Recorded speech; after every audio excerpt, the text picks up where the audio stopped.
This is Duke Calloway. We're working on it's a 1981. It's a Mercedes-Benz 300D or a W123 chassis. And what happened was the starter in this car was bad, and as you can see here, it has been replaced. You can see the nice shine on top of the starter solenoid and and the rest of the housing of the starter itself. But in the process, what I found was this particular bolt right here that's basically right up on top of the firewall was an incredible challenge. So to remove this particular fastener, this is what I had to do. Okay?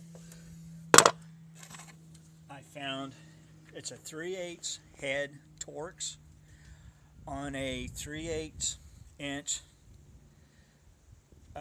socket. I assume this is the head of the actual bolt that's holding the starter in. I took a box end 3/8 inch combination wrench.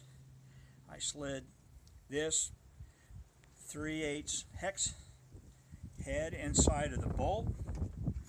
I took a cheater bar,